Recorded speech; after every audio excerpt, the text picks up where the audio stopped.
ವಿಶೇಷ ಉಪನ್ಯಾಸಗಳ ಸರಣಿ ಪ್ರಾರಂಭ ಆಗ್ತದೆ. ಮೊಟ್ಟ ಮೊದಲಿಗೆ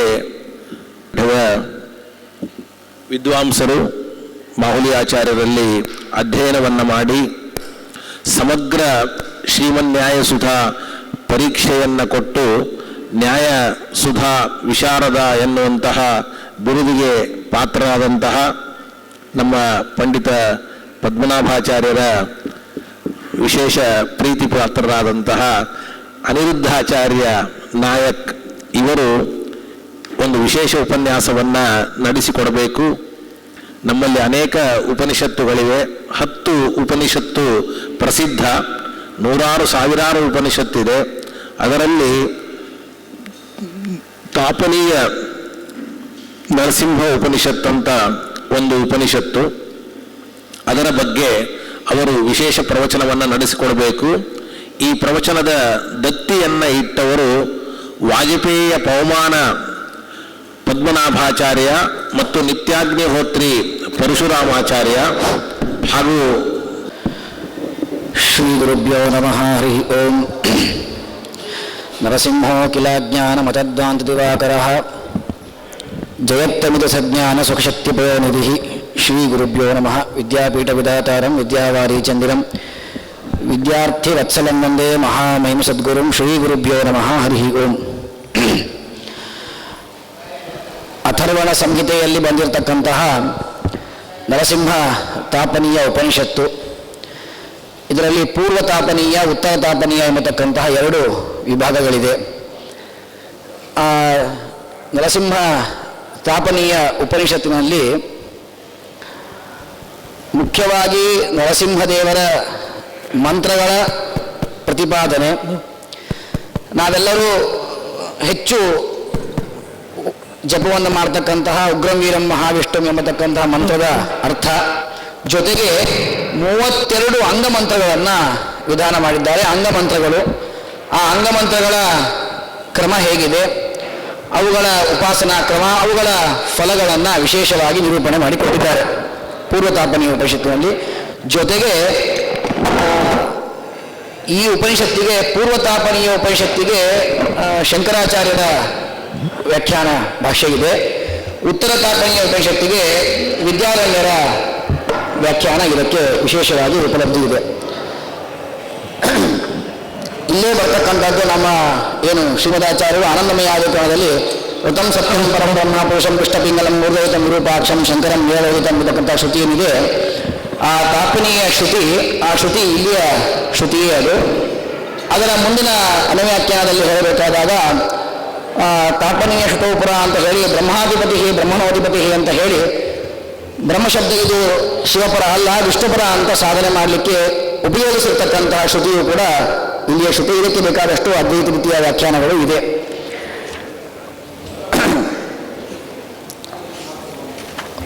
ಮೊಟ್ಟ ಮೊದಲಿಗೆ ಸತಪೋತಪ್ಯತ ಸತಪಸ್ತತ್ವ ಸೈವಂ ಮಂತ್ರರಾಜಂ ನರಸಿಂಹಂ ಅನುಷ್ಠುಭಂ ಅಪಶ್ಯೇತ್ ತೇನ ವೈ ಸರ್ವವಿಧಂ ಅಸೃಜತ ಅಂತ ಇದರ ಉಪೋದ್ಘಾತ ತುಂಬ ಇದೆ. ಎಷ್ಟು ಬೇಕೋ ಅಷ್ಟೇ ಹೇಳ್ತಾ ಇದ್ದೇನೆ. ಬ್ರಹ್ಮದೇವರು ಶ್ರೀಮದಾಚಾರ್ಯರು ತಂತ್ರಸಾರದಲ್ಲಿ ಹೇಳಿದ ಹಾಗೆ ವಿಧಿನಿರಾಯ ಸರ್ಗಾರು ತೇನ ಕೃಷ್ಣ ಅಭ್ಯಲೋಚನ ಆಹದೇವ ನಮೋತ್ಸಂಗ ವಿಸತ್ ಪಾದಪಲ್ಲವ ಎಂದು ಹೇಳಿದಂತೆ ಏನು ಶ್ರೀಮದಾಚಾರ್ಯರು ತಾವು 2ನೇ ಶ್ಲೋಕದಲ್ಲಿ ಇದನ್ನು ತಿಳಿಸಿಕೊಟ್ಟಿದ್ದಾರೆ. ಎಲ್ಲ ಮಂತ್ರಗಳು ಹೇಗೆ ಬಂತು ಅಂತ. ಸೃಷ್ಟಿಯ ಆದಿಕಾಲದಲ್ಲಿ ರಘುನಾಥ ತೀರ್ಥರು ಅವರ ವ್ಯಾಖ್ಯಾನವನ್ನು ಹಿಡ್ಕೊಂಡಾಗ ಮಹತ್ತತ್ವಾದಿಗಳ ಸೃಷ್ಟಿಗಿಂತಲೂ ಮೊದಲಿಗೆ ಏನೋ ಕಾಲಕ್ಕೆ ನಾಮಕನಾದ ಬ್ರಹ್ಮದೇವರಿದ್ದಾರೆ. ಆ ಬ್ರಹ್ಮದೇವರಿಗೆ ಸಕಲ ಮಂತ್ರಗಳನ್ನು ಕೂಡ ಪರಮಾತ್ಮ ಉಪದೇಶವನ್ನು ಮಾಡಿದ್ದಾನೆ. ಆ ಉಪದೇಶ ಮಾಡಿರ್ತಕ್ಕಂತಹ ಮಂತ್ರಗಳಲ್ಲಿ ಒಂದಾದ ಮಂತ್ರ ಇದು ನರಸಿಂಹ ಮಂತ್ರ ಅಂತ ಹೇಳ್ತಾ ಇದ್ದಾರೆ. ಇಲ್ಲಿ ಪ್ರಕಟವಾದ ನರಸಿಂಹ ದೇವರ ಮಂತ್ರದ ಮಹಿಮೆಯನ್ನು ಹೇಳ್ತಾ ಇದ್ದಾರೆ. ಆದ್ದರಿಂದಾಗಿ ಸಯೇತಂ ಮಂತ್ರರಾಜಂ ನರಸಿಂಹಂ, ಎಲ್ಲ ಮಂತ್ರಗಳಲ್ಲಿ ಮೂರ್ಧನ್ಯ ಸ್ಥಾನ ಇರತಕ್ಕಂತಹದ್ದು ನರಸಿಂಹ ಮಂತ್ರ ಅಂತ ಹೇಳಿ ನರಸಿಂಹ ಮಂತ್ರದ ತುಂಬ ಭಾಷ್ಯಗಳು ವ್ಯಾಖ್ಯಾನಗಳು ಇದೆ. ಅದನ್ನು ಕ್ರೋಢೀಕರಣ ಮಾಡಿ ಮಾತ್ರ ಹೇಳ್ತಾ ಇದ್ದೇನೆ. ಆ ನರಸಿಂಹ ಮಂತ್ರದ ಆಗತಿ ಹೇಗೆ ಅಂತ ಅನ್ನೋದಕ್ಕೆ ಇದು ಒಂದು, ನಾವು ಇಲ್ಲಿ ಹೇಳಿದ್ದು ತಪಸ್ಸನ್ನು ಮಾಡಿದ್ರು ಮಂತ್ರವನ್ನು ಕಂಡುಕೊಂಡರು ಅಂತ ಇಷ್ಟು ಉಪನಿಷತ್ತಲ್ಲಿ ಹೇಳಿದೆ. ಅದಕ್ಕೆ ನಾವು ತಂತ್ರಸಾರವನ್ನು ತೆಗೆದಾಗ ಆ ಮಂತ್ರ ಹೇಗೆ ಬಂತು ಅನ್ನೋದು ಅಲ್ಲಿ ಸಿಗ್ತದೆ. ಜೊತೆಗೆ ಐತರೇಯ ಉಪನಿಷತ್ತೆಲ್ಲ ನೋಡಿದಾಗ ಅಲ್ಲಿ ಹಂಸನಾಮಕನಾಗಿರ್ತಕ್ಕಂತಹ ಪರಮಾತ್ಮ ತಾನು ಆಕಾಶದ ಸಂಚಾರ ಮಾಡ್ತಾ ಹಂಸರೂಪಿಯಾದ ಬ್ರಹ್ಮದೇವರಿಗೆ ಎಲ್ಲ ಮಂತ್ರಗಳನ್ನು ಉಪದೇಶ ಮಾಡಿದ ಅಂತ ಹೇಳ್ತಾರೆ. ಅದಕ್ಕೆ ಋಗ್ಭಾಷ್ಯದ ಮಂತ್ರವನ್ನು ಉದಾಹರಣೆಯಾಗಿ ಕೊಡ್ತಾರೆ. ಪೂರ್ಣ ಮಂತ್ರವನ್ನು ಶ್ರೀಮದಾಚಾರ್ಯರು ಎಷ್ಟು ಬೇಕೋ ಚಂಚೂರ್ಯಮಾನಂ ಅಂತ ಅನ್ನೋದನ್ನು ತೆಗೆದುಕೊಂಡಿದ್ದಾರೆ. ಆದರೆ ಆ ಪೂರ್ಣ ಮಂತ್ರ ವಿವತ್ಸೋಣ ಸಂಯುಜಂ ಹಂಸಮಾಹುರಪಾಂ ದಿವ್ಯಾನಾಂ ಸಖ್ಯೇ ಚರಂತಂ ಅನುಷ್ಟುಭಂ ಅನುಚಂಚೂರ್ಯಮಾಣಂ ಇಂದ್ರಂ ವಿಚಿತ್ಯುತ್ ಕವಯೋ ಮನೀಷಾ. ಪುನಃ ಮಂತ್ರವನ್ನು ಹೇಳಿದ.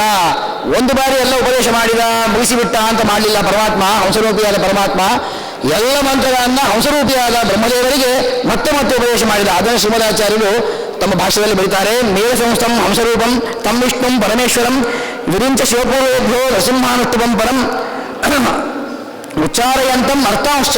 ಕೇವಲ ಮಂತ್ರವನ್ನು ಹೇಳಿ ಆ ಮಂತ್ರೋಪದೇಶವನ್ನು ಮಾಡಿ ಕಳಿಸಿಲ್ಲ, ಮಂತ್ರದ ಅರ್ಥವನ್ನು ಭಗವಂತ ಉಪದೇಶ ಮಾಡಿದ.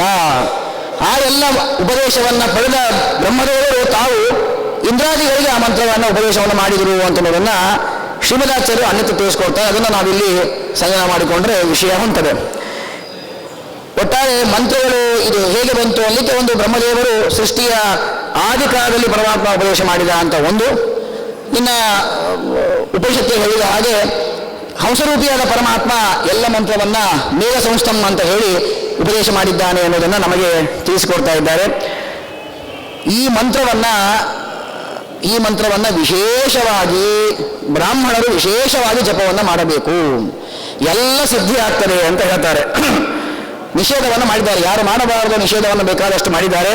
ಮುಖ್ಯವಾಗಿ ಯಾರು ಈ ಮಂತ್ರಕ್ಕೆ ಅರ್ಹರಲ್ಲ ಅವರು ಈ ಮಂತ್ರವನ್ನು ಜಪ ಮಾಡಿಬಿಟ್ಟರೆ, ಅಥವಾ ಅವರಿಗೂ ನಾನು ಉಪದೇಶ ಮಾಡ್ತೇನೆ ಮಾಡಲಿ, ಶಿಷ್ಯ ಸಂಪತ್ತನ್ನು ಬೆಳೆಸ್ಕೋಬೇಕು ಅಂತಕ್ಕಂಥ ಲಾಲಸೆಯಿಂದ ನಾನು ಬೇಕಾದಷ್ಟು ಶಿಷ್ಯರಿಗೆ ಉಪದೇಶ ಮಾಡ್ತೇನೆ, ಎಲ್ಲರೂ ನನ್ನ ಶಿಷ್ಯರಾಗಲಿ ಅಂತ ಹೇಳಿ ಕಂಡವರಿಗೆ ಈ ಮಂತ್ರವನ್ನು ಉಪದೇಶ ಮಾಡ್ತಾ ಹೋದ್ರಿ ಅಂತಂದ್ರೆ ಅದಕ್ಕೆ ಹೇಳ್ತಾರೆ ಸಹ ಮೃತಃ ಅಧೋಗಚ್ಚತಿ. ಅದ ಶಬ್ದಕ್ಕೆ ಇಲ್ಲಿ ಪರರೇ ಬೇಕಾದಷ್ಟು ವ್ಯಾಖ್ಯಾನ ಮಾಡಿಬಿಟ್ಟಿದ್ದಾರೆ, ನಾವು ಹೇಳೋ ಕಾರಣವೇ ಇಲ್ಲ. ಅದ ಶಬ್ದಕ್ಕೆ ತಮಸ್ಸೆ ಆಗ್ತದೆ ಅಂತ ಹೇಳ್ತಾರೆ. ಯಾರು ಆ ಮಂತ್ರವನ್ನು ಯೋಗ್ಯತಾ ಇಲ್ಲದೆಯವರು ಉಪದೇಶವನ್ನು ಮಾಡಿದವರಲ್ಲ, ಉಪದೇಶ ಮಾಡಿಸಿಕೊಂಡು ಜಪವನ್ನು ಮಾಡಿದವನಿಗೆ. ಇನ್ನು ಯಾರು ಉಪದೇಶ ಮಾಡ್ತಾನಲ್ಲ ಆಚಾರ್ಯ ತೇನೇವ ಮೃತಃ ಅಧೋಗಚ್ಚತಿ, ಆ ಉಪದೇಶ ಮಾಡಿದ ಆಚಾರ್ಯರು ಕೂಡ ಅದೇ ರೀತಿಯಾಗಿರ್ತಕ್ಕಂಥ ಅಧೋಗಚ್ಚತಿ ಆಗತ್ತೆ. ಆದ್ದರಿಂದ ಸರ್ವಥಾ ಅಧಮನಿಗೆ ಈ ಮಂತ್ರವನ್ನು ಉಪದೇಶ ಮಾಡಬೇಡ್ರಿ. ಕ್ಷೀರಸಾಗರದಲ್ಲಿ ಪರಮಾತ್ಮ ಮುಕ್ತರಾಗಿರ್ತಕ್ಕಂತಹ ಶೇಷದೇವರ ಮೇಲೆ ಪರಮಾತ್ಮ ಯೋಗ ಧ್ಯಾನಾಸಕ್ತನಾಗಿ ನರಸಿಂಹರೂಪಿಯಾದ ಪರಮಾತ್ಮ ಧ್ಯಾನಾಸಕ್ತನಾಗಿದ್ದಾನೆ ಅಂತ ಹೇಳ್ತಾರೆ. ನಾವೆಲ್ಲ ಲಕ್ಷ್ಮೀದೇವಿ ಪಾದಸೇವೆಯನ್ನು ಮಾಡ್ತಾ ಇದ್ದಾಳೆ. ಭಗವಂತನ ಚತುರ್ಭುಜ ರೂಪವನ್ನು ಪುರುಷ ರೂಪವನ್ನು ನಾವು ಹೆಚ್ಚು ವಿಚಾರ ಮಾಡ್ತಿರ್ತೀವಿ ಎಲ್ಲ ಕಡೆ. ಇಲ್ಲಿ ಹೇಳಿದ್ದು ಶಿರೋಧಾರಣವಶಾಯಿನಂ ನೃಕೇಸರಿಂ ಯೋಗಧ್ಯೇಯಂ.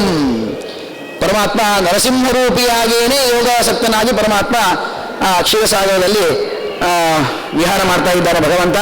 ಅಂತಹ ಭಗವಂತನನ್ನ ಸ್ತೋತ್ರ ಮಾಡ್ತಾ ಇದ್ದಾರೆ ಎಲ್ಲ ದೇವತೆಗಳು. ಆ ಎಲ್ಲ ದೇವತೆಗಳು ಕೂಡಿ ಬ್ರಹ್ಮದೇವರು ಕೇಳ್ತಾರೆ, ಉತ್ತಮವಾದ ಮಂತ್ರ ಹೇಳ್ತೀನಿ ಅಂತಂತೀರಿ, ಈ ಕಲಿಯುಗದಲ್ಲಿ ನಮಗೆ ಉತ್ತಮವಾದ ಮಂತ್ರ ಯಾವುದು? ಇವತ್ತಿನ ದಿವಸ ಒಟ್ಟಾರೆ ನಮಗೆ ಈ ನರಸಿಂಹ ಮಂತ್ರದ ಫಲವನ್ನು ನಾವು ಮುಂದೆ ಹೇಳ್ತಾರೆ. ಫಲವನ್ನು ವಿಚಾರ ಮಾಡಿಬಿಟ್ರೆ ಶ್ರೀಮದಾಚಾರ್ಯರು ಏನು ನರಸಿಂಹಾಧಿಕಮನ್ಯಚ್ಚ ದುರಿತಾದಿ ನಿವೃತ್ತೈ ಅಂತ ಏನು ಭಾಷ್ಯದಲ್ಲಿ ಶ್ರೀಮದಾಚಾರ್ಯರು ಹೇಳಿದ್ದಾರೆ, ಮಂತ್ರವನ್ನು ತಾವು ಉದಾಹರಣೆ ಮಾಡಿಕೊಟ್ಟಿದ್ದಾರೆ, ಅದು ಅತ್ಯಂತ ಸಮೀಚೀನ ಪ್ರಸಂಗಯುಕ್ತ ಅಂತ ಶ್ರೀಮದಾಚಾರ್ಯರ ಮಾತಿಗೆ ಪ್ರಸಂಗಯುಕ್ತ ಅಂತ ಹೇಳಿಕೊಂಡಿಲ್ಲ. ಆದರೆ ಇವತ್ತು ನಮಗೆ ಆ ನರಸಿಂಹ ಮಂತ್ರದ ಅನಿವಾರ್ಯತೆ ಎಷ್ಟಿದೆ ಅನ್ನೋದು ನಮಗೆ ಗೊತ್ತಾಗತ್ತೆ. ಯಾಕೆ ಅಂದರೆ ಅದರ ಲಾಭಗಳು, ಅದನ್ನು ಬಿಟ್ಟರೆ ನಮಗೆ ಆಗುವಂತಹ ನಷ್ಟಗಳು, ಅದೆರಡನ್ನೂ ಕೂಡ ಉಪನಿಷತ್ತು ನಮಗೆ ತಿಳಿಸ್ಕೊಡ್ತದೆ. ಇದಂ ಸಾಮ ಏನ ಕೇನಚಿತ್ ಆಚಾರ್ಯ ಮುಖೇನ, ನಾವು ಎಲ್ಲೋ ನಮ್ಮಷ್ಟಕ್ಕೆ ನಾವೇ ಉಪದೇಶವನ್ನು ಮಾಡಿಕೊಂಡ್ವಿ, ಪುಸ್ತಕ ಇದೆ, ನಾವೇ ಮಂತ್ರವನ್ನು ಓದಿ ಅದನ್ನು ಜಪ ಮಾಡಿ ಪ್ರಾರಂಭ ಮಾಡಿದ್ವಿ ಏನು ಸರ್ವಥಾ ಇಲ್ಲ. ಯಾವುದಾದ್ರೂ ಒಬ್ಬ ಗುರುಗಳಿಂದ ಆಚಾರ್ಯರಿಂದ ಆ ಮಂತ್ರವನ್ನು ಉಪದೇಶ ತೆಗೆದುಕೊಂಡು ಅದರ ಅರ್ಥವನ್ನು ಮಾಡಿಕೊಂಡು ಅದನ್ನು ಜಪವನ್ನು ಮಾಡಿದರೆ ತೇನೇವ ಶರೀರೇಣ ಸಂಸಾರಾನ್ ಮುಚ್ಚತೆ, ತಾನು ಈ ಸಂಸಾರದಿಂದ ಮುಕ್ತನಾಗ್ತಾನೆ ಅನ್ನೋ ಶಬ್ದಕ್ಕೆ ಯಥಾ ಪ್ರಕಾರ ಮುಕ್ತಿಯ ಹಾದಿಯನ್ನು ಹಿಡಿಯುತ್ತಾನೆ. ಕನಿಷ್ಠಕ್ಕೆ ಮುಮುಕ್ಷೋಭವತಿ, ಅವನಿಗೆ ಮೋಕ್ಷದ ಅಧಿಕಾರವಾಗೂ ಅವನಿಗೆ ಸಂಪಾದನೆ ಆಗ್ತದೆ. ಶರೀರ ದೇವತಾ ದರ್ಶನಂ ಕರೋತಿ ತಸ್ಮಾತ್ ಇದಂ ಏಷಃ ಮುಖ್ಯಂ ದ್ವಾರಂ ಕಲೌ ನ ಅನ್ಯೇಷಾಂ. ಈ ಕಲಿಯುಗದಲ್ಲಿ ಮೋಕ್ಷಕ್ಕೆ ಏನು ದ್ವಾರ ಇದೆಯಲ್ಲ ಆ ದ್ವಾರಗಳಲ್ಲಿ ಮುಖ್ಯವಾದ ದ್ವಾರ ಅಂದರೆ ಈ ಮಂತ್ರದ ಜಪ. ನರಸಿಂಹ ಮಂತ್ರ ಜಪ. ಯಾಕೆ ಅಂತಂದರೆ ಆ ಮಂತ್ರದ ಜಪವನ್ನು ಮಾಡುವುದರಿಂದ ಎಲ್ಲ ದುರಿತಗಳು ನಿವಾರಣೆ ಆಗತ್ತೆ. ಆದ್ದರಿಂದ ಎಲ್ಲ ದುರಿತಗಳು ನಮಗೆ ನಿವಾರಣೆ ಆಯಿತು ಅಂದರೆ ಅದೇ ಅಲ್ವಾ ನಮಗೆ ಬಾಗಿಲು ಓಪನ್ ಆಗೋದು. ನಮಗೆ ಬಾಗಿಲು ತೆಗೆಯೋದು ಅಂದರೆ ಅರ್ಥ ಏನು?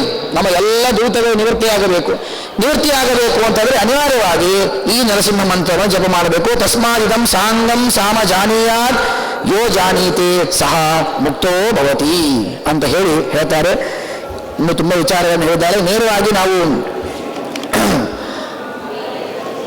ಮಧ್ಯದಲ್ಲಿ ಸ್ವಲ್ಪ ದ್ವೈತಾದ್ವೈತ ವಿಚಾರವನ್ನು ಇಲ್ಲಿ ಮಾಡಲಿಕ್ಕೆ ಅವಕಾಶ ತುಂಬ ಇದೆ. ಏನು ಆನಂದಮಯ ಆದ ಕಾಲದಲ್ಲಿ ಶ್ರೀಮದಾಚಾರ್ಯರು ಆನಂದಮಯ ವಿಷ್ಣು ಬ್ರಹ್ಮಶಬ್ದ ಅಭ್ಯಾಸಾತ್ ಅಂತ ಬ್ರಹ್ಮಶಬ್ದದ ಅಭ್ಯಾಸ ಇದೆ. ಯಥಾ ಪ್ರಕಾರ ಅಭ್ಯಾಸ ಶಬ್ದಕ್ಕೆ ಮುಖ್ಯಾಭ್ಯಾಸ, ಏಕವಿಷಯಕ ಅಸಗತೃಪ್ತಿ, ಅದು ಎರಡೇ ಕಡೆ ಇದೆ, ಮೂರು ಕಡೆ ಇಲ್ಲ. ಅಂತೂ ಅಸಗತೃಪ್ತಿ ಅಂತ ನೋಡು ಎಲ್ಲ ಕಡೆ ಇರತಕ್ಕಂಥ ವಿಚಾರ ಅಂತ ಹೇಳಿ ಅಲ್ಲಿ ವ್ಯವಸ್ಥೆಯನ್ನು ಪರಿಮಳಾಚಾರ್ಯ ಮಾಡಿಕೊಟ್ಟಿದ್ದಾರೆ. ಅಂತೂ ಬ್ರಹ್ಮಶಬ್ದದ ಅಭ್ಯಾಸ ಇದ್ದದ್ದಕ್ಕಾಗಿ ಈ ಆನಂದಮಯ ಅಥವಾ ಅನ್ನಮಯಾದಿಗಳು ವಿಷ್ಣು ಅಂತ ಸಾಧನೆ ಮಾಡಿದ್ದಕ್ಕೆ ಆಕ್ಷೇಪ ಏನು ಬರ್ತದೆ? ಋತಂ ಸತ್ಯಂ ಪರಬ್ರಹ್ಮ ಭೂಷಂ ಕೃಷ್ಣಪಿಂಗಲಂ ಊರ್ಧರೇತಂ ವಿರೂಪಾಕ್ಷಂ ಶಂಕರಂ ಏಳೋಹಿತಂ. ಶಂಕರನಿಗೆ ಬ್ರಹ್ಮ ಅಂತ ಪ್ರಯೋಗ ಮಾಡಿದ್ದಾರೆ. ಆದಮೇಲೆ ವಿಚಾರ ಬರ್ತದೆ, ಬ್ರಹ್ಮಶಬ್ದ ಅಭ್ಯಾಸ ಇದೆ, ಆದರೆ ಶಂಕರ ವಿಷ್ಣು ಅಲ್ಲ, ವಿಷ್ಣುವಲ್ಲಿ ವಿಚಾರ ಬರ್ತದೆ ಅಂತ ಶಂಕೆ ಬಂದಾಗ ಊರ್ಧ್ವರೇತಂ ವಿರೂಪಾಕ್ಷಂ ಅಂತ ಅಲ್ಲಿ ಪುನರುಕ್ತಿ ಬರ್ತದೆ ಅಂತ ಒಂದು. ಊರ್ಧ್ವರೇತಂ ಅಥವಾ ಶಬ್ದಕ್ಕೆ ಇಲ್ಲೂ ಅರ್ಥ ಮಾಡಿದ್ದಾರೆ. ಊರ್ಧ್ವರೇತ ಅಥವಾ ಶಬ್ದಕ್ಕೆ ತಪಸ್ಸು, ಕಠಿಣವಾದ ತಪಸ್ಸು. ಗೀತಾಭಾಷ್ಯದಲ್ಲಿ ಶ್ರೀಮದಾಚಾರ್ಯ ಊರ್ಧ್ವರೇತ ಅನ್ನೋ ಶಬ್ದಕ್ಕೆ ಬ್ರಹ್ಮಚರ್ಯ ತಪಸ್ಸು ಅಂತ ಅಲ್ಲಿ ಅರ್ಥ ಇದೆ. ತಥಾಚ ತಪಸ್ಸನ್ನು ಮಾಡ್ತಾ ಇದ್ದಾನೆ, ಅವನನ್ನು ಕೂಡ ತಪಸ್ಸು ಮಾಡಿದ ಅಂತಂದರೆ ಇವನು ಅಧವನಾಗಿದ್ದಾನೆ. ಇದೆರಡು ಭಿನ್ನ ವಿಷಯಕ, ಏಕ ವಿಷಯಕ ಅಲ್ಲ ಅನ್ನೋದನ್ನು ಸುಧಾದಲ್ಲಿ ಸ್ಪಷ್ಟವಾಗಿ ಮಾಡಿಕೊಟ್ಟಿದ್ದಾರೆ. ಅದಕ್ಕೆ ಮುಖ್ಯವಾಗಿ ಕೊಟ್ಟದ್ದು ತಾಪನೀಯ ಶ್ರುತೌ ಪುರಃ ಅಂತ ಅನುವ್ಯಾಖ್ಯಾನ. ಅದಕ್ಕಿಲ್ಲಿ ಈಗ ಯಾವುದು ಋತಂ ಸತ್ಯಂ ಪರಂ ಬ್ರಹ್ಮ ಎಂಬತಕ್ಕಂಥ ಏನು ಶ್ರುತಿ ಕೊಟ್ಟಿದ್ದಾರೆ ಅದರ ಮುಂದೆನೇ ನಮಗೆ ಸಿಗ್ತದೆ. ಸರ್ವಭೂತಾನಾಂ ಬ್ರಹ್ಮಾಧಿಪತಿ ಬ್ರಹ್ಮಣೋಧಿಪತಿ ಯಹ ಯಜುರ್ವೇದ ವಾಚ್ಯಸ್ಥಂ ಸಾಮ ಜಾನೀಯಾನ್ ಯೋ ಜಾನೀತೆ ಸಹ ಅಮೃತತ್ವಂ ಸಗಚ್ಚತಿ ಅಂತ ಹೇಳಿ ಮುಂದೆನೇ ಬ್ರಹ್ಮಾಧಿಪತಿ ಅಂತ ಹೇಳಿದ್ದಾರೆ. ಬ್ರಹ್ಮಾಧಿಪತಿ ಅಂದರೆ ಬ್ರಹ್ಮನನ್ನೇ ಅಧಿಪತಿಯನ್ನಾಗಿ ಉಳ್ಳಂತಹ ರುದ್ರ ಅಂತ ಅರ್ಥ. ತಥಾಚ ಬ್ರಹ್ಮದಾಸತ್ವ, ಬ್ರಹ್ಮನಿಗೆ ಪರಮಾತ್ಮನಿಗೆ ದಾಸನಾಗಿದ್ದಾರೆ ಈ ರುದ್ರದೇವರು. ದಾಸತ್ವ ಹೇಗೆ ಗೊತ್ತಾಗ್ತದೆ ನಿಮಗೆ ಅಂತ ಕೇಳಿದ್ರೆ ಅವನನ್ನು ಕುರಿತು ಊರ್ಧ್ವನಾಗಿದ್ದಾನೆ, ತಪಸ್ಸನ್ನು ಮಾಡ್ತಾ ಇದ್ದಾನೆ. ತಪಸ್ಸನ್ನು ಮಾಡ್ತಾ ಇದ್ದಾನೆ ಅಂತಂದ ಮೇಲೆ ಅವನಿಗೆ ಇವನು ಕಿಂಕರನೇ ಅಂತ ಹೇಳಿ ಅಲ್ಲಿ ನಮಗೆ ತಿಳಿಸ್ಕೊಡ್ತಾ ಇದ್ದಾರೆ. ಹೀಗೆ ಮಧ್ಯದಲ್ಲಿ ಅದೊಂದು ವಿಚಾರವನ್ನು ಮಾಡಿದ್ದಾದ ಮೇಲೆ ಎಲ್ಲ ದೇವತೆಗಳು ಕೂಡಿಕೊಂಡು ಮಂತ್ರಗಳು ತುಂಬ ಹೇಳ್ತಾ ಇದ್ದೀರಿ, ತುಂಬ ಮಂತ್ರ ಇದೆ, ಇದೇನು ನಮಗೆ ಋತಂ ಸತ್ಯಂ ಪರಂ ಬ್ರಹ್ಮ ಅಂತನ್ನೋ ಮಂತ್ರವನ್ನು ಹೇಳಿದೆ. ಸುಮ್ಮನೆ ಅಂದರೆ ಸುಧಾವನ್ನು ಹೆಚ್ಚು ಓದಿದ ಸಂಸ್ಕಾರಕ್ಕೆ ನಮಗೆ ಋತಂ ಸತ್ಯಂ ಪರಂ ಬ್ರಹ್ಮ ಪುರುಷಂ ಕೃಷ್ಣಪಿಂಗಲಂ ಊರ್ಧ್ವರೇತಂ ವಿರೂಪಾಕ್ಷಂ ಶಂಕರಂ ಏಳೋಹಿತಂ ಎಂಬ ಮಂತ್ರ ನಮಗೆ ಹೆಚ್ಚು ಪ್ರಚಲಿತ ಇದೆ. ಇಲ್ಲಿ ಕೊಟ್ಟ ಮಂತ್ರ ಆಗಲ್ಲ, ಇಲ್ಲಿ ಸ್ವಲ್ಪ ವ್ಯತ್ಯಾಸ ಮಾಡಿಕೊಡ್ತಾರೆ. ಓಂ ಇದು ಮೊದಲನೇ ನರಸಿಂಹ ಮಂತ್ರ ಅಂತ ಹೇಳ್ತಾರೆ. ನರಸಿಂಹದೇವರ ಮಂತ್ರಗಳಲ್ಲಿ ಉಪನಿಷತ್ತುಗಳ ಮಂತ್ರ ಮೊದಲನೇ ಮಂತ್ರ ಇದೇ ಮಂತ್ರ. ಓಂ ಋತಂ ಸತ್ಯಂ ಪರಂ ಬ್ರಹ್ಮ ಪುರುಷಂ ನೃಕೇಸರಿ ವಿಗ್ರಹಂ ಆ ಪದವನ್ನು ಸೇರಿಸ್ತಾರೆ. ಕೃಷ್ಣಪಿಂಗಲಂ ಊರ್ಧ್ವರೇತಂ ವಿರೂಪಾಕ್ಷಂ ಶಂಕರಂ ನೀಲೋಹಿತಂ ಎಂಬತಕ್ಕಂತಹ ಮಂತ್ರ ಅಂತ ಹೇಳ್ತಾರೆ. ಅಂದರೆ ಸುಧಾದಲ್ಲಿ ಉಲ್ಲೇಖವನ್ನು ಮಾಡಬೇಕಾದಾಗ ಇದನ್ನು ನಾವು ನೆನ್ಪಿಟ್ಕೊಂಡ್ರೆ ಸ್ವಲ್ಪ ಅಲ್ಲಿಗೆ ವ್ಯತ್ಯಾಸವಿದೆ ಅನ್ನೋದು. ಯಾಕಂದರೆ ತಾಪನೀಯ ಶ್ರುತಿ ಅಂತೇನೆ ಅಲ್ಲಿ ಶ್ರೀಮದಾಚಾರ್ಯ ಹೇಳಿದ್ದಾರೆ. ಇಲ್ಲೇ ಬಂದಂತೆ ಇಡೀ ಉಪನಿಷತ್ತಿನಲ್ಲಿ ಈ ಮಂತ್ರ ಇಲ್ಲಿ ಬಂದಿದೆ, ಇಲ್ಲಿ ಈ ಶಬ್ದ ಒಂದು ಎಕ್ಸ್ಟ್ರಾ ಇದೆ, ಅದನ್ನು ವ್ಯವಸ್ಥೆ ಮಾಡಿಕೊಡಬೇಕಾಗ್ತದೆ. ಅಂತೂ ಇದು ಮೊದಲನೇ ಮಂತ್ರ ನರಸಿಂಹದೇವರ ಮಂತ್ರ ಅಂತಲೇ ಮಾಡಿಕೊಟ್ಟಿದೆ ಉಪನಿಷತ್ತು. ಅದರ ಫಲವನ್ನು ನಿರೂಪಣೆ ಮಾಡಿಕೊಟ್ಟಿದ್ದಾರೆ. ಎರಡನೇ ಮಂತ್ರ ಅಂತಂದರೆ ನಾವೆಲ್ಲ ಚಾಲ್ತಿಯಲ್ಲಿರುವಂತಹ ಪ್ರಚಲಿತವಾದ ಮಂತ್ರ ಓಂ ಉಗ್ರಂ ವೀರಂ ಮಹಾವಿಷ್ಣುಂ ಜ್ವಲಂತಂ ಸರ್ವತೋಮುಖಂ ನರಸಿಂಹಂ ಭೀಷಣಂ ಭದ್ರಂ ಮೃತ್ಯುಮೃತ್ಯುಂ ನಮಾಮ್ಯಹಂ ಎಂಬತಕ್ಕಂತಹ ಮಂತ್ರ. ಈ ಮಂತ್ರವನ್ನು ಉಪದೇಶವನ್ನು ಮಾಡಿದ್ದಾನೆ ಪರಮಾತ್ಮ ಬ್ರಹ್ಮದೇವರಿಗೆ. ದೇವತೆಗಳು ಹೇಳ್ತಾರೆ, ನೀವು ನಮಗೆಲ್ಲ ಉಪದೇಶ ಮಾಡ್ತಾ ಇದ್ದೀರಿ, ಮಂತ್ರ ಅರ್ಥ ಬೇಕಲ್ಲ. ಈ ಮಂತ್ರಕ್ಕೆ ರೂಢ್ಯ ಅರ್ಥವನ್ನು ವಿಚಾರ ಮಾಡಿಬಿಟ್ರೆ, ಮೇಲ್ನೋಟಕ್ಕೆ ವಿಚಾರ ಮಾಡಿಬಿಟ್ರೆ ಏನ್ರಿ ಇವರು ತುಂಬ ಉಗ್ರರಾಗಿದ್ದಾರೆ. ಉಗ್ರರಾಗಿದ್ದಾರೆ ಅಂದ್ರೆ ಏನು? ಸಿಟ್ಟಿಗೆ ಬರ್ತಾರೆ ಅಂತ ಅಷ್ಟು ಅರ್ಥ ಮಾಡ್ಕೋತೀವಿ. ಇವರು ತುಂಬ ಭೀಷಣರಾಗಿದ್ದಾರೆ, ಸಿಟ್ಟಿಗೆ ಬರ್ತಾರೆ ಅಂತ ಅರ್ಥ ಮಾಡ್ಕೋತೀವಿ. ಉಪನಿಷತ್ತಿನ ಈ ರೂಢ್ಯರ್ಥವನ್ನು ವಿಚಾರ ಮಾಡ್ತಾ ಹೋದ್ವಿ ಅಂತಂದರೆ ನಮಗೆ ಪುನರುಕ್ತಿ ಬರ್ತಾ ಹೋಗಿಬಿಡುತ್ತೆ. ಇದಕ್ಕೆ ಸಂಬಂಧಪಟ್ಟ ಹಾಗೆ ಎಲ್ಲ ಮಂತ್ರಗಳ ಅರ್ಥಗಳನ್ನು ಅಹಿರ್ಬುದ್ಧ ಸಂಹಿತಾದೊಳಗಡೆ ಇದೇ ಮಂತ್ರ ಅನೇಕ ಮಂತ್ರಗಳಿಗೆ ಅರ್ಥವನ್ನು ಹೇಳಿದ್ದಾರೆ. ಆ ಆಯುರ್ಬುದ್ಧ ಸಂಹಿತಾವನ್ನು ತೆಗೆದು ನೋಡಿದ್ರೆ ಅದರೊಳಗೆ ಅನೇಕ ಮಂತ್ರಗಳಿಗೆ ಅರ್ಥವನ್ನು ಹೇಳಬೇಕಾದರೆ ನರಸಿಂಹ ಮಂತ್ರಕ್ಕೂ ಅಲ್ಲಿ ಅರ್ಥವನ್ನು ಹೇಳಿದ್ದಾರೆ. ಆ ಅರ್ಥವನ್ನು ನಾವು ಅದಕ್ಕೆ ಎರಡಕ್ಕೂ ಹೊಂದಿಸಿಕೊಂಡ್ರೆ ನಮಗೆ ಇಲ್ಲೇ ಸ್ಪಷ್ಟವಾಗಿ ಹೇಳ್ತದೆ. ಆದರೆ ಅಲ್ಲಿ ಅರ್ಥವನ್ನು ಕೂಡ ನಾವು ಇಟ್ಟುಕೊಂಡ್ರೆ ಇನ್ನೂ ಹೆಚ್ಚು ಸ್ಪಷ್ಟವಾಗ್ತದೆ ಅಂತ ತಿಳಿತದೆ. ಅಥ ಕಸ್ಮಾದೋಚ್ಯತೆ ಉಗ್ರಮಿತಿ, ಉಗ್ರಂ ಎನ್ನುವಂತಹ ಅರ್ಥವನ್ನ ನೀವು ಶಬ್ದವನ್ನು ಹೇಳಿದ್ರಿ. ಯಾಕೆ ಭಗವಂತ ಉಗ್ರನಾಗಿದ್ದಾನೆ? ಉಗ್ರಂ ವೀರಂ ಮಹಾವಿಷ್ಣು ಅಂತ ಹೇಳಬೇಕಾದಾಗ ಯಾಕೆ ಉಗ್ರನಾಗಿದ್ದಾನೆ ಅಂತ ಕೇಳಿ ಸಹೋವಾಚ, ಪ್ರಜಾಪತಿಯಾಗಿರ್ತಕ್ಕಂತಹ ಬ್ರಹ್ಮದೇವರು ಎಲ್ಲ ದೇವತೆಗಳು ಹೇಳ್ತಾ ಇದ್ದಾರೆ, ಸ್ವಮಹಿಮ್ನ ಸರ್ವಾನ್ ಲೋಕಾನ್ ಸರ್ವಾನ್ ದೇವಾನ್ ಸರ್ವಾನ್ ಆತ್ಮನಃ ಸರ್ವಾಣಿ ಭೂತಾನಿ. ತನ್ನ ಸ್ವಮಹಿಮ್ನ, ಯಾರು ಇನ್ನೊಬ್ಬರು ಪರಮಾತ್ಮನಿಗೆ ಅದನ್ನು ಕೊಡುವ ಕಾರಣ ಇಲ್ಲ. ಪರಮಾತ್ಮ ತನ್ನ ಶಕ್ತಿಯಿಂದಲೇ ಸ್ವಸಾಮರ್ಥ್ಯದಿಂದಲೇ ಭಗವಂತ ಎಲ್ಲ ಲೋಕಗಳನ್ನು, ಎಲ್ಲ ದೇವತೆಗಳನ್ನು, ಎಲ್ಲ ಭೂತಗಳನ್ನು ಭಗವಂತ ಏನು ಮಾಡ್ತಾನೆ? ಯಾಕೆ ಉಗ್ರನಾಗಿದ್ದಾನೆ ಭಗವಂತ ಅಂತಂದ್ರೆ ಸರ್ವಾಣಿ ಭೂತಾನಿ ಉದ್ಗೃಹಾತಿ. ಭಗವಂತ ಎಲ್ಲರನ್ನ ಭಗವಂತ ಅವರನ್ನ ತಾನು ಧಾರಣೆ ಮಾಡ್ತಾನೆ. ಭಗವಂತ ಎತ್ತುತ್ತಾನೆ ಮೇಲ್ಗಡೆಗೆ. ಭಗವಂತ ಉಗ್ರ ಶಬ್ದಕ್ಕೆ ನಾವು ವಿಚಾರ ಮಾಡಿದ್ರೆ ಉಗ್ರ ಏನು? ಉಗ್ರನ ಶಬ್ದಕ್ಕೆ ನಾವು ಅರ್ಥ ಏನ್ ಮಾಡ್ಕೋತೀವಿ ಅಂತಂದ್ರೆ ಭಗವಂತ ಉಗ್ರ ಅಂದ್ರೆ ಉಗ್ರರೂಪಿಯಾಗಿದ್ದಾನೆ ಅಂತ ಅಂದ್ಬಿಡ್ತೀವಿ. ಆದರೆ ಭಗವಂತ ನಮ್ಮನ್ನ ಎತ್ತಿ ಹಿಡಿತಾನೆ. ಸಮಾಜದಲ್ಲಿ ಮನೆಯಲ್ಲಿ ಇರ್ತೀವಿ, ಮನೆಯಲ್ಲಿ ಯಾರು ದೊಡ್ಡವರು ಇರ್ತಾರೋ ಅವ್ರಿಗೆ ಗೌರವನೇ ಕೊಡುವುದಿಲ್ಲ. ಮನೆಯಲ್ಲಿ ನಾನು ದೊಡ್ಡವರಿದ್ದರೆ ನನಗೆ ಗೌರವ ಇರಲ್ಲ, ಬೇರೆಯವರಿದ್ರೆ ಅವ್ರಿಗೆ ಗೌರವ ಇರಲ್ಲ. ಅಂದ್ರೆ ನಮ್ಮ 30-40 ಸೈಟ್ ಒಳಗಡೆ ನಾವು ಆಗೋದಿಲ್ಲ. ಆದರೆ ಭಗವಂತ ಹೇಳ್ತಾ ಇದ್ದಾನೆ, ಯಾರು ನಮ್ಮನ್ನ ಉಪಾಸನೆ ಮಾಡಿ ಈ ಮಂತ್ರವನ್ನು ಉಪಾಸನೆ ಮಾಡಿ ಭಗವಂತ ನರಸಿಂಹದೇವರು ಉಪಾಸನೆ ಮಾಡ್ತಾನೆ, ಅವನನ್ನು ಭಗವಂತ ಎತ್ತಿ ಹಿಡಿತಾನೆ. ಎಷ್ಟೇ ಮತ್ತೆ ಎತ್ತಿ ಹಿಡಿತಾನೆ ಅವನನ್ನು ಭಗವಂತ? ಎಲ್ಲ ಜನರು, ಎಲ್ಲ ಸಾತ್ವಿಕರು ಅವನನ್ನು ಹಿಂಬಾಲಿಸಬೇಕು. ಒಂದೊಂದು ಶಬ್ದಗಳಿಗೂ ನಮ್ಮ ಇಲ್ಲಿ ಅರ್ಥ ಹೇಳಿದ್ದಾರೆ. ಪೂಜ್ಯ ನಮ್ಮ ಮಾಹುಲಿಯಾಚಾರ್ಯರು ಈ ಮಂತ್ರದ ಒಂದ್ಸತಿ ಹೋಮವನ್ನು ಮಾಡಬೇಕಾದ, ನರಸಿಂಹ ಮಂತ್ರದ ಹೋಮವನ್ನು ಮಾಡಬೇಕಾದಾಗ ಕೇವಲ ಸ್ವಾಹಾಕಾರ ಇರೋದೇ ಇಲ್ಲ. ಅಲ್ಲಿ ಎಲ್ಲ ಮಂತ್ರಗಳ ಅರ್ಥವನ್ನು ಅವ್ರು ಹೇಳಬೇಕು. ಅದನ್ನು ನಮಗೆ ತಿಳಿಸಿ ಮಾಡುವಂತಹ ಸಂಪ್ರದಾಯ ನಮ್ಮಲ್ಲಿ. ಆಗ ಈ ಮಂತ್ರದ ಅರ್ಥವನ್ನು ತಾಸುಗಟ್ಟಲೆ ಈ ಮಂತ್ರ ಅರ್ಥವನ್ನು ಹೇಳಿ ಆಮೇಲೆ ಮತ್ತೆ ಹೋಮ ಶುರು ಆಯಿತು.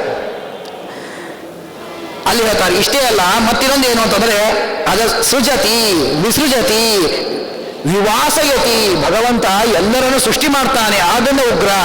ಎಲ್ಲರನ್ನು ಸಂಹಾರ ಮಾಡ್ತಾನೆ, ಆದ್ದರಿಂದ ಉಗ್ರ. ಎಲ್ಲರನ್ನೂ ಭಗವಂತ ತನ್ನಲ್ಲಿ ಇಟ್ಟುಕೊಂಡಿದ್ದಾನೆ. ಎಲ್ಲರಿಗೂ ಮುಖ್ಯ ಆಶ್ರಯ ಭಗವಂತ, ಆದ್ದರಿಂದ ಉಗ್ರ. ಇದಕ್ಕೆ ಇಲ್ಲಿ ಈ ಉಪನಿಷತ್ತು ಒಂದು ಸಾಧಾರಣವಾಗಿ ಶ್ರೀಮದಾಚಾರ್ಯರು ಈ ಕ್ರಮವನ್ನು ಎಲ್ಲ ಕಡೆ ಅನುಸರಿಸುತ್ತಾರೆ.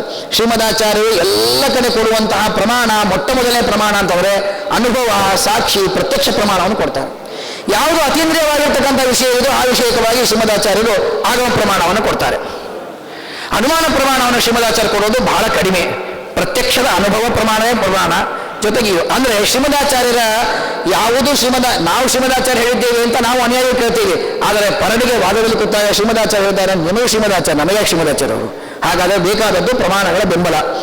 ಈ ಉಪನಿಷತ್ತು ಅದನ್ನು ತೋರಿಸ್ಕೊಳ್ಳುತ್ತೆ. ಹೇಳಲಿಕ್ಕೆ ಸಮಯ ಇಲ್ಲ, ಆದ್ದರಿಂದ ನಾನು ಬಿಡ್ತಾ ಇದ್ದೀನಿ. ಪ್ರತಿಯೊಂದು ಉಗ್ರಂ ಅಂತನ್ನೋದಕ್ಕೆ ಅರ್ಥವನ್ನು ಬರೋರು, ಉಗ್ರಂ ಅಂತ ಇದಕ್ಕೆ ಅರ್ಥವನ್ನು ಬರೆದು ಉಪನಿಷತ್ತೇ ಇನ್ನೊಂದು ಬೇರೆ ಅನ್ಯತ್ರ ಇರುವ ಉಪನಿಷತ್ತನ್ನ ಪ್ರಮಾಣವನ್ನು ಕೊಡ್ತಾ ಇದೆ. ಸ್ತುಶ್ರುತಂ ಗರ್ತಸತಂ ಯುವಾನಂ ಮೃಗಂ ನ ಭೀಮಾವತಮಗ್ರಂ ಮೃಡಾ ಜಯತೆ ದಸ್ತವಾನೋ ಅನ್ಯಂತೆ. ಇದನ್ನ ಪಾಶುಪತಾಧಿಕಾರ ಒಳಗಡೆ ಇದಕ್ಕೆ ಅರ್ಥವನ್ನು ಟೀಕಾಕೃತ್ಪಾದನೆ ಮಾಡಿದ್ದಾರೆ. ಅಂದ್ರೆ ಪ್ರತಿಯೊಂದು ಉಗ್ರಂ ವೀರಂ ಎಲ್ಲದಕ್ಕೂ ಪ್ರತಿಯೊಂದಕ್ಕೂ ಹೇಳಿದ್ದಾರೆ. ಹೀಗಾಗಿ ನಾವು ಅರ್ಥವನ್ನು ತಿಳ್ಕೊಳ್ಳೋದಾದ್ರೆ ಉಗ್ರ ಅಂತಂದ್ರೆ ಭಗವಂತ ಎಲ್ಲ ಯಾರು ಅವನನ್ನು ಉಪಾಸನೆ ಮಾಡ್ತಾವನ್ನ ಎತ್ತಿ ಹಿಡಿತಾನೆ ಭಗವಂತ.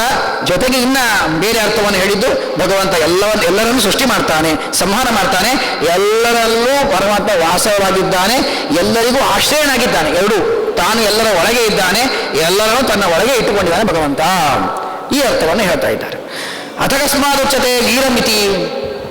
ವೀರ ಅಂತ ಯಾಕೆ ಭಗವಂತನಿಗೆ ಅಂತ ಕೇಳಿದ್ರೆ, ಸ್ವಮಹಿಮ್ನ ಸರ್ವಾನ್ ಲೋಕ ಸರ್ವಾನ್ ದೇವ ಸರ್ವಾತ್ಮನ ಸರ್ವಾಣಿ ಭೂತಾನಿ ವಿರಮತಿ. ವೀರ ಶಬ್ದಕ್ಕೆ ವಿರಮತಿ ಅಂತ ಅರ್ಥ ಬರ್ತದೆ. ಅಂದ್ರೆ ಆನಂದವನ್ನು ಕೊಡ್ತಾನೆ ಭಗವಂತ ಎಲ್ಲರನ್ನ.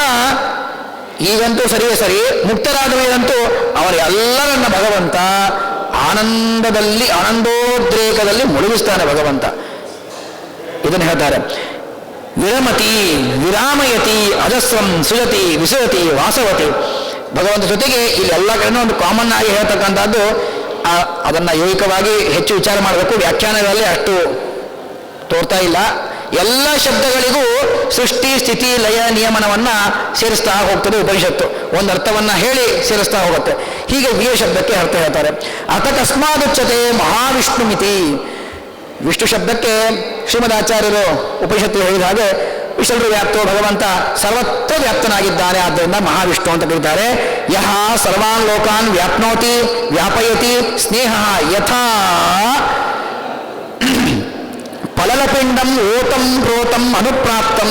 ಹೇಗೆ ಗರ್ಭದಲ್ಲಿರುವ ಮಾಂಸದ ಪಿಂಡ ಅದು ಓತಪ್ರೋತಾತ್ಮಕವಾಗಿ ತಾನು ಮೇಲ್ಭಾಗಕ್ಕಾಗಲಿ ಕೆಳಭಾಗಕ್ಕಾಗಲಿ ಸುತ್ತಲೂ ಎಲ್ಲ ಕಡೆಗೂ ಅದು ಹೇಗೆ ತಾನು ಸಂಪರ್ಕವನ್ನು ಇಟ್ಟುಕೊಂಡು ವ್ಯಾಪ್ತವಾಗಿ ಇರುತ್ತೋ ಹಾಗೆ ಭಗವಂತ ಇಡೀ ಜಗತ್ತಿನಲ್ಲಿ ಭಗವಂತ ವ್ಯಾಪ್ತನಾಗಿ ಇದ್ದಾನೆ.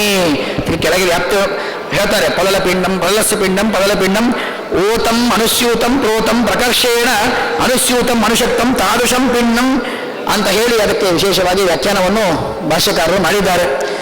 ಸರಿ, ಭಗವಂತ ಆದಿವೇಶ ಭುವನಾನಿ ವಿಶ್ವ ಅನ್ನುವಂತಹ ಮಂತ್ರವನ್ನು ಕೊಡ್ತಾರೆ. ಇದೆಲ್ಲ ಪೂರ್ಣ ಮಂತ್ರ ಇದೆ. ಭಗವಂತ ಇಡೀ ಜಗತ್ತಲ್ಲಿ ಪ್ರವೇಶ ಮಾಡಿ ಆ ಜಗತ್ತನ್ನು ಭಗವಂತ ಸಂಪೂರ್ಣವಾಗಿ ವ್ಯಾಪಿಸ್ತಾನೆ. ನಮಗೆ ಜಿಜ್ಞಾಸಾಧಿಕರಣದಲ್ಲಿ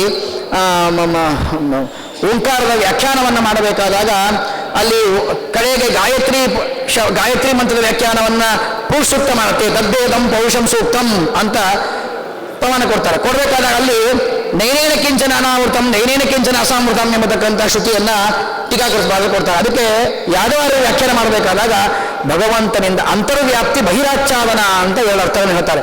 ಭಗವಂತ ಎಲ್ಲ ಜೀವರಾಶಿಗಳ ಒಳಗೆ ಇದ್ದಾನೆ. ಹೇಗಿದ್ದಾನೆ ಒಳಗಿದ್ದಾನೆ ಅಂದ್ರೆ ಒಂದು ದೊಡ್ಡ ಸ್ಟೀಲ್ ಡಬ್ಬ, ಅದರೊಳಗಡೆ ಒಂದು ಉಂಡೆ ಇಟ್ಟು ಅಲ್ಲಾಡಿಸಿದ್ರೆ ಗಳಗಳಗಳ ಸೌಂಡ್ ಬರುತ್ತೆ. ಹಾಗೆ ಭಗವಂತ ನಮ್ಮೊಳಗಿದ್ದಾನ? ಇಲ್ಲ, ಭಗವಂತ ಹಾಗಿಲ್ಲ. ಹೇಗಿದ್ದಾನೆ? ಅಂತರ್ವ್ಯಾಪ್ತಿ. ಭಗವಂತ ಒಳಗಡೆ ಎಲ್ಲ ಕಡೆ ಲೇಯರ್ ಆಗಿ ತುಂಬಿಕೊಂಡು ಒಳಗಡೆ ಆಕಾಶ ಇದ್ದ ಹಾಗಿದ್ದಾನೆ. ಶಬ್ದ ಭಗವಂತ ತುಂಬಿದ ಕೊಳ ತುಳ್ಕೋದಿಲ್ಲ ಅಂತಂತಾರೆ. ಯಾಕೆ ತುಳ್ಕೊಳ್ಳ? ತುಂಬಿದೆ ಅದನ್ನು ತುಳ್ಕೊಳ್ಳ. ಹಾಗೆ ಭಗವಂತ ಒಳಗೆ ತುಂಬಿಬಿಟ್ಟಿದ್ದಾನೆ ಪೂರ್ತಿಯಾಗಿ ಭಗವಂತ. ಆ ಅರ್ಥವನ್ನು ಇಲ್ಲಿ ಹೇಳ್ತಾ ಇದೆ ಈ ಶಬ್ದ. ಬಹಿರಾಚ್ಛಾದನ ಎಂಬ ಅರ್ಥವನ್ನು ಹೇಳುತ್ತೆ. ಭಗವಂತ ಒಳಗೆ ಇದ್ದಾನಷ್ಟೇ ಅಲ್ಲ, ಹೊರಗಿನಿಂದ ಸಂಪೂರ್ಣವಾಗಿ ವ್ಯಾಪಿಸಿ ಭಗವಂತ ಇದ್ದಾನೆ ಎನ್ನುವಂಥ ಅರ್ಥ ಏನು ಟೀಕಾಕೃತರು ಅಲ್ಲಿ ಹೇಳಿದ್ದಾರೆ. ಅದಕ್ಕೆ ಯಾದವಾರರಿಗೆ ಅರ್ಥವನ್ನು ಹೇಳ್ತಾರೆ. ಅದನ್ನು ಇಲ್ಲಿ ಉಪನಿಷತ್ತನ್ನು ನಾವು ಅದನ್ನು ಕಾಣಲಿಕ್ಕೆ ಸಿಗತ್ತೆ. ಅತಕಸ್ಮಾತ್ ಜ್ವಲಂತಂ ಇತಿ. ಭಗವಂತನಿಗೆ ಜ್ವಲಂತಂ ಅಂತ ಅರ್ಥ. ಯಾಕೆ ಜ್ವಲಂತ ಭಗವಂತ ಅಂತ ಕೇಳಿದ್ರೆ ಅದಕ್ಕೆ ಜ್ವಲತಿ ಜ್ವಾಲಯತಿ. ಭಗವಂತ ತನ್ನ ಮೊದಲನೇ ಭಗವಂತನೇ ತೇಜಪುಂಜ. ಭಗವಂತ ತಾನೇ ತೇಜೋಮೂರ್ತಿ, ತೇಜೋಮಯ. ಅಂತಹ ಭಗವಂತನ ದೆಸೆಯಿಂದ ಅವನಿಂದ ಭಗವಂತನಿಂದ ನಮಗೆಲ್ಲರಿಗೂ ತೇಜಸ್ಸು ಬರ್ತದೆ. ಅಷ್ಟೇ ಅರ್ಥವನ್ನು ಇಲ್ಲಿ ಭಾಷೆಯಲ್ಲಿ ತುಂಬ ಅರ್ಥ ಬರೆದಿದ್ದಾರೆ. ಸೂರ್ಯನಂತೆ ಅಂತ ದೃಷ್ಟಾಂತ ಕೊಟ್ಟು ಸರಿಯಾಗಿ ಹೇಳ್ತಾರೆ. ಯಥಾ ಅಯಂ ಸವಿತಾ ರಾತ್ರಿ ತಮೋ ವಿನಾಶೇನ ದೀಪ್ತಃ ಪ್ರಕಾಶಮಾನಃ ಕರ್ಮಾನುಷ್ಠಾನೇ ಅಭ್ಯಜ್ಞಾತಂ. ಸೂರ್ಯೋದಯ ಆಯಿತು. ಇದು ಓದಿದ ಮೇಲೆ ಹೆಚ್ಚು ಸ್ವಾರಸ್ಯ ಅಂತ ಅನಿಸ್ತು. ಸೂರ್ಯೋದಯ ಆಯಿತು. ಸೂರ್ಯೋದಯ ಇವತ್ತು ಬೆಳಗ್ಗೆ ಆಯಿತು ಅಂತ ಶಬ್ದಕ್ಕೆ ಅರ್ಥ ಏನು? ಕತ್ಲು ಹೋಯಿತು ಅಂತ ಅರ್ಥ ಅಲ್ಲ ಅಂತಂತಾರೆ. ಯಾವ ಸಾಧಕರಿದ್ದಾರೋ ಅವರಿಗೆ ಸಾಧನೆ ಮಾಡಲಿಕ್ಕೆ ಅಭ್ಯುಜ್ಞಾನ ಕೊಟ್ಟಿತು. ಸೂರ್ಯೋದಯ ಆಯಿತು, ಸಾಧನೆ ಮಾಡಿ ಇನ್ನ. ಸೂರ್ಯೋದಯ ಪ್ರತಿನಿತ್ಯ ಬೆಳಗ್ಗೆ ಆಗ್ತಾ ಇರುತ್ತೆ. ಆ ಸೂರ್ಯೋದಯದ ಪ್ರಯೋಜನ ಏನು? ಕತ್ತಲು ನಾಶವಾಯಿತು, ಔಷಧಿಗಳು ಅದಕ್ಕೆ ಪ್ರಜ್ವಲಿತವಾದವು, ಎಲ್ಲ ಕಮಲ ಅರಳಿತು, ಆಯಿತು, ಎಲ್ಲ ವಿಕಾಸವಾಯಿತು. ಆದರೆ ಇದರದ್ದು ಯಾವಾಗ ನಮಗೆ ಗೊತ್ತಾಗತ್ತೆ ಅಂದರೆ ಸಾಧನೆಯ ದ್ವಾದಶಿ ಇದ್ದಾಗ ಬೆಳಗ್ಗೆ ಸ್ನಾನ ಮಾಡಬೇಕು. ಆಯ್ತೋ ಇಲ್ಲೋ, ಸೂರ್ಯೋದಯ ಆಯ್ತೋ ಇಲ್ಲೋ, ಸೂರ್ಯೋದಯ ಆಯ್ತೋ ಇಲ್ಲೋ, ಆಯ್ತೋ ಇಲ್ಲೋ. ಯಾಕೆ ಆಯ್ತೋ ಇಲ್ಲ ನೋಡ್ತೀವಿ. ಅದಾಗಲಿಲ್ಲ ಅಂದರೆ ಕರ್ಮಾನುಷ್ಠಾನ ಆಗಲಿಲ್ಲ ಅಂತ. ಅಂದರೆ ಕರ್ಮಾನುಷ್ಠಾನಕ್ಕೆ ಅಭ್ಯುಜ್ಞಾನ ಕೊಡ್ತಾ ಇದೆ ಯಾವುದು? ಸೂರ್ಯೋದಯ. ಆ ಕೆಲಸವನ್ನು ಹೇಗೆ ಸೂರ್ಯ ತಾನು ಉದಯಿಸಿದ ಮೇಲೆ ರಾತ್ರಿಯನ್ನು ನಾಶ ಮಾಡಿ ಕರ್ಮಾನುಷ್ಠಾನೇ ಅಭ್ಯುಜ್ಞಾತಂ ಯಥಾ ತಥಾ ಅಯಂ ದ್ವಾತ್ರಿಂಶಂ ನರಸಿಂಹ ವ್ಯೂಹ ಉಪಾಸಿತಃ ಉಪಾಸಕಾಯ ಹೇಳಿ ರಾತ್ರಿ ತಮೋ ವಿನಾಶನೇನ ದೀಪ್ತಃ ಪ್ರಕಾಶಮಾನಃ ಪ್ರಧಾನೋಪಾಸನ ಅಭ್ಯುಜ್ಞಾ. ಇಲ್ಲಿ ಇವರು ವ್ಯವಸ್ಥೆ ಮಾಡ್ಕೊಂಡಿದ್ದಾರೆ. ಅದನ್ನು ನಾವು ಹೊಂದಿಸಲಿಕ್ಕೆ ಆಗೋದಿಲ್ಲ, ಅದನ್ನು ನಾವು ಖಂಡನೆ ಮಾಡ್ತೀವಿ. ಇಲ್ಲಿ ಇವರು ಪ್ರಧಾನೋಪಾಸನ ಅಪ್ರಧಾನೋಪಾಸನ ಮಾಡಿ ನರಸಿಂಹದೇವರ ಮಂತ್ರ ಇದು ಪ್ರಧಾನೋಪಾಸನ, ಇದನ್ನು ಮಾಡುವುದರಿಂದಾಗಿ ಅಪ್ರಧಾನೋಪಾಸನಗಳು ಮಾಡುವಂತೆ ಆಗತ್ತೆ ಇತ್ಯಾದಿ ಎಲ್ಲ ವ್ಯವಸ್ಥೆ ಮಾಡಿದ್ದಾರೆ. ಅದರ ವಿಷಯವನ್ನು ನಾನು ಮಾತಾಡಕ್ಕೆ ಹೊಂಟಿಲ್ಲ. ಅಂತೂ ಭಗವಂತ ಎಲ್ಲ ಕಡೆ ತನ್ನ ಪ್ರಕಾಶವನ್ನು ಇಟ್ಟಿದ್ದಾನೆ, ತೇಜಸ್ಸನ್ನು ಇಟ್ಟಿದ್ದಾನೆ. ಅದರಿಂದ ಭಗವಂತ ತಾನು ಪ್ರಕಾಶವನ್ನು ನೀಡ್ತಾನೆ ಅಂತ ಇಷ್ಟು ವ್ಯವಸ್ಥೆ ಮಾಡಿಕೊಟ್ಟಿದ್ದಾರೆ. ಅಥಕಸ್ಮಾದುಚ್ಯತೆ ಸರ್ವತೋಮುಖಂ. ಭಗವಂತ ಸರ್ವತೋಮುಖ ಅಂತ ಯಾಕೆ ಕರಿತೀರಿ ಅಂತನೋ ಶಬ್ದಕ್ಕೆ ಸರ್ವತೋಮುಖವಾಗಿ ವಂಚನೆಯನ್ನು ಮಾಡ್ತೇವೆ ನಾವು. ಯಾಕೆ ಅಂದರೆ ಸರ್ವತೋಮುಖ ಎನ್ನುವ ಶಬ್ದಕ್ಕೆ ಎಷ್ಟು ಅರ್ಥವನ್ನು ಮಾಡಿ ಪರರೇ ಅರ್ಥವನ್ನು ಬೇಕಾದಷ್ಟು ಹೇಳಿದ್ದಾರೆ. ಇನ್ನು ನಮ್ಮ ಶ್ರೀಮದಾಚಾರ್ಯ ಹೇಳ್ತಕ್ಕಂಥದ್ದಾಗಲಿ ಬೇರೆ ಬೇರೆ ಹೇಳ್ತಕ್ಕಂಥ ಅರ್ಥವನ್ನು ವಿಚಾರ ಮಾಡಿಬಿಟ್ರೆ ಸರ್ವತೋಮುಖ ಅನ್ನೋ ಶಬ್ದಕ್ಕೆ ಸರ್ವತೋಮುಖವಾಗಿ ಅರ್ಥವನ್ನು ಹೇಳಬೇಕು. ಇವತ್ತು ನಾವಿಲ್ಲಿ ಕೂತಿದ್ದೀರಿ ಅಂದರೆ ಭಗವಂತ ಸರ್ವತೋಮುಖ. ಇದಕ್ಕೆ ನಾನು ಹೊಂದಿಸ್ಕೊಂಡಿದ್ದು ಅರ್ಥ ಏನು ಅಂತಂದರೆ, ಭಗವಂತನಿಗೆ ದೃಷ್ಟಾಂತವನ್ನು ಕೊಡಬೇಕು ಅಂತಂದರೆ, ತಾತ್ಪರ್ಯನಿರ್ಣಯದಲ್ಲಿ 14ನೇ ದಿವಸದ ಯುದ್ಧ ನಡೀತಾ ಇರಬೇಕಾದ್ರೆ ಆ ಪ್ರಸಂಗವನ್ನು ಶ್ರೀಮದಾಚಾರ್ಯರ ಪ್ರಸಂಗವನ್ನು ನೆನಪು ಮಾಡಿಕೊಂಡ್ರೆ, ತದ್ವಾಸುದೇವಸ್ತು ನಿರೀಕ್ಷ ವಿಶ್ವ ಚಕ್ಷುರು ಜಗಾದಾಶ ಧನಂಜಯಂ ರಣೇ. ಭಗವಂತ ಅವನಿಗೆ ಮಹಾವಿಷ್ಣು, ಅದಕ್ಕೆ ಸರ್ವತೋಮುಖ. ಯಾಕೆ ಸರ್ವತೋಮುಖ ಅಂತಲಿಕ್ಕೆ ಉಪನಿಷತ್ತಿನ ಮಂತ್ರ ಇದೆ, ಯಸ್ಮಾತ್ ಅನಿಂದ್ರಿಯೋಪಿ ಸರ್ವತಃ ಪಶ್ಯತಿ ಸರ್ವತಃ ಶೃಣೋತಿ ಸರ್ವತಃ ಗಚ್ಚತಿ ಸರ್ವತಃ ಆದತ್ತೆ ಸ ಸರ್ವಗಃ ಸ ಸರ್ವತಿಷ್ಠಗಃ. ಭಗವಂತನಿಗೆ ಪ್ರಾಕೃತವಾದ ಯಾವ ಇಂದ್ರಿಯಗಳೂ ಇಲ್ಲ, ಆದರೆ ಭಗವಂತ ಎಲ್ಲವನ್ನು ನೋಡ್ತಾನೆ, ಕೇಳಿಸ್ಕೋತಾನೆ, ಎಲ್ಲ ಕಡೆ ಇದ್ದಾನೆ, ಎಲ್ಲರಲ್ಲಿ ನಿಂತು ಎಲ್ಲವನ್ನು ನೋಡ್ತಾನೆ ಭಗವಂತ. ಇದಕ್ಕೆ ಅನೇಕ ಉದಾಹರಣೆ ಇದೆ. ಪ್ರಸಿದ್ಧವಾದದ್ದು ಶ್ರೀಮದಾಚಾರ್ಯರು ಹೇಳಿದಂತಹ ವಿಶ್ವತಶ್ಚಕ್ಷು ಎನ್ನುವ ಶಬ್ದವನ್ನೇ ಶ್ರೀಮದಾಚಾರ್ಯ ತಾತ್ಪರ್ಯನಿರ್ಣಯದಲ್ಲಿ ಹೇಳಬೇಕಾದಾಗ 14ನೇ ದಿನದ ಯುದ್ಧ ನಡಿಬೇಕಾದಾಗ ಕೃಷ್ಣ ಸಾರಥಿಯಾಗಿದ್ದಾನೆ ಅರ್ಜುನ ರಥಕ್ಕೆ. ನಮ್ಮ ಮುಂಬೈ ಪುಣೆ ಎಕ್ಸ್ಪ್ರೆಸ್ ಹೈವೇ ಇದೆ. ಮುಂಬೈ ಪುಣೆ ಎಕ್ಸ್ಪ್ರೆಸ್ ಹೈವೇ ಒಳಗಡೆ ಎಲ್ಲ ಕಡೆ ಘಾಟ್ ಸೆಕ್ಷನ್ ಒಳಗಡೆ ಬೋರ್ಡ್ ಹಾಕಿರ್ತಾರೆ. ಆ ಘಾಟ್ ಸೆಕ್ಷನ್ ಒಳಗೆ ಬೋರ್ಡ್ ಏನು ಹಾಕಿರ್ತಾರೆ ಅಂದರೆ ನಜರ್ ಹಟಿ ದುರ್ಘಟನಾ ಘಟಿ. ಅಲ್ಲಿ ಎಲ್ಲ ಕಡೆ ಬೋರ್ಡ್ ಏನು ಹಾಕಿರ್ತಾರೆ ಅಂದರೆ ನಮ್ಮ ಕನ್ನಡದಲ್ಲಿ ಹಾಕಿರ್ತಾರೆ ಅವಸರವೇ ಅಪಾಯಕ್ಕೆ ಕಾರಣ ಅಂತ. ಅಲ್ಲಿ ಹಿಂದಿಯೊಳಗೆ ಹಾಕಿರ್ತಾರೆ ನಜರ್ ಹಟಿ ದುರ್ಘಟನಾ ಘಟಿ. ನಿಮ್ಮ ಲಕ್ಷ್ಯ ಸ್ವಲ್ಪ ಆ ಕಡೆ ಈ ಕಡೆ ಹೈವೇ ಒಳಗಡೆ ಹೋಯ್ತು ಅಂದರೆ ದುರ್ಘಟನಾ ಸಂಭವಿಸ್ತದೆ, ಎಚ್ಚರಿಕೆ. ಕೃಷ್ಣ ಏನು ಮಾಡ್ತಾ ಇದ್ದಾನೆ? ಹೈವೇಲಿ ಗಾಡಿ ಓಡಿಸ್ತಾ ಇಲ್ಲ ಕೃಷ್ಣ ರಥವನ್ನ. ಕೃಷ್ಣ ಯುದ್ಧ ಭೂಮಿಯಲ್ಲಿ ಇದ್ದಾನೆ. ಮೇಲಿಂದ ಬಾಣ ಬರುತ್ತೋ, ಹಿಂದಿಂದ ಬರುತ್ತೋ, ಮುಂದಿಂದ ಬರುತ್ತೋ ಗೊತ್ತಿಲ್ಲ. ಭಗವಂತ ಇಷ್ಟು ಯುದ್ಧ ನಡೀಬೇಕಾದಾಗ ಎಲ್ಲೋ ಸಾತ್ಯಕಿ 14ನೇ ದಿವಸ ನಡೀತಾ ಇದೆ. ಆ ಭೂರಿಶ್ರವ ಸಾತ್ಯಕಿಯನ್ನು ಕೆಳಗೆ ಹಾಕಿ ಅವನನ್ನು ಕೊಲ್ಲಬೇಕು. ಕೃಷ್ಣ ಅಂತಾನೆ, ಅರ್ಜುನ ನಿನ್ನ ಶಿಷ್ಯ ಮಾಡೋ ಸಾತ್ಯಕಿ ಅಲ್ಲಿ ಬಾಣ ಬಿಡು. ಅಲ್ಲಿ ಬಾಣ ಬಿಟ್ಟ. ಎಲ್ಲಿ ಹೇಗೆ ಬಿಟ್ಟ? ಶ್ರೀಮದಾಚಾರ್ಯ ಶಬ್ದ ಪ್ರಯೋಗ ಮಾಡ್ತಾರೆ. ಭಗವಂತ ವಿಶ್ವತಶ್ಚಕ್ಷು. ಭಗವಂತ ಕರುಣಾಮಯ, ಇದರೊಳಗೆ ಪ್ರಶ್ನೆ ಇಲ್ಲ, ಅದೆಲ್ಲ ವಿದ್ವಾಂಸರು ಎಲ್ಲ. ಆದರೆ ಭಗವಂತ ಈ ಮಾತನ ಸಂದರ್ಭ ನಾನು ಇಲ್ಲಿ ಯಾಕೆ ಉಲ್ಲೇಖ ಮಾಡ್ತಾ ಇದ್ದೀನಿ ಅಂದರೆ, ಇಲ್ಲಿ ನಮಗೆ ಬೇಕಾದದ್ದು ಏನು ಅಂದರೆ, ಭಗವಂತ